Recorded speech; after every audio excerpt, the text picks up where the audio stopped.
주렁주렁 탐스럽게 나무에 그 매달린 과일들은 보는 사람들로 하여금 아주 풍성한 그런 마음을 느끼게 하는 것 같습니다. 그런 탐스러운 과일을 맺히게 하기 위해서는 그 겨울철부터 과일 나무를 철저히 관리를 해야 되는데요. 그래서 오늘 그 소규모로 여러 종류의 과실나무를 재배하는 경우에 그 겨울철 관리 방법에 대해서 소개를 해 드릴까 합니다. 제일 먼저 해야 하는 것이 그 과일나무의 그 가지를 잘라주는 전지 작업이 되겠는데요. 이 전지 작업은 그 나무의 특성을 고려해서 그 전지 가위나 톱 등을 이용을 해서 해주시면 되는데요. 제가 지금 하고 있는 이 나무가 사과 대추 나무가 되겠습니다. 이 사과 대추 나무의 경우에는 새로 나온 가지에서 잎사귀와 꽃이 피고 또 열매가 맺히는 그 특성으로 인해서 가지의 대부분을 짧게 잘라 주시면 되겠습니다. 제가 지금 이 전지 작업을 하고 있는 나무는 살구나무에 살구에다가 그러니까 자두를 접을 붙여서 만든 계량종이 되겠습니다. 그리고 그 옆에 이제 매실나무도 있고 그런데 이 나무들은 대개 꽃눈에서 열매가 이렇게 맺히기 때문에 꽃눈이 달린 가지들을 최대한 살려두고요. 그리고 이제 필요한 가지들만 최소한 남겨두고 나머지 가지들은 전부 잘라주시면 되겠습니다.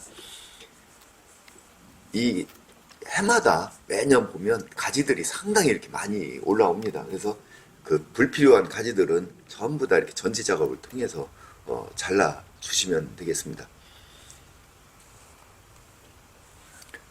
지금 이 나무 같은 경우는 지금 복숭아 나무가 되겠습니다. 복숭아 나무 같은 경우는 끝부분 그에서 꽃눈에서 나오기 때문에 이 복숭아 나무도 최대한 잘 이렇게 눈을 살려서 전지를 해 주시면 되겠습니다.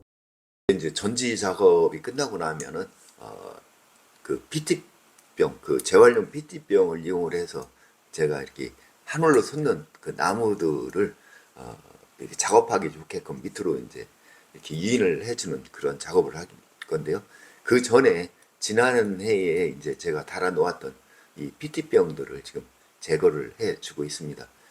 이 보시면은 그 뭐 2, 3년 된 그 줄 같은 경우는 지금 나무를 깊게 파고 들어가서 이렇게 그 나무에 손상을 준 경우도 이렇게 볼 수가 있습니다. 그래서 1년에 한 번 정도는 꼭 이렇게 제거를 해 주셨다가 다시 설치를 해 주시면 되겠습니다.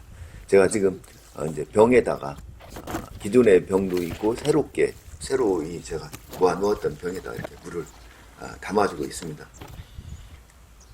그래서 이렇게 물을 담아서 다시 이제 해서 매듭을 짓고 그렇게 해서 하나하나 나뭇가지를 이렇게 땅 쪽으로 향하도록 그러니까 그 다음에 작업하기에 편리하도록 작업이나 수확하는데 편리하도록 하기 위해서 제가 이렇게 물병을 달아주고 있는데요.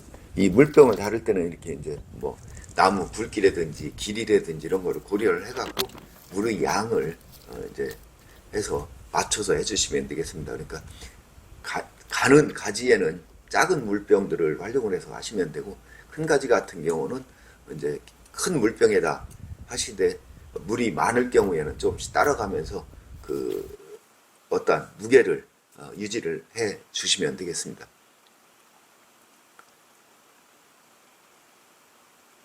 이게 전에 같은 경우는 이 밑에다가 말뚝도 박고 그래서 끈으로 이렇게 지탱을 해서 그 유인을 해줬는데요.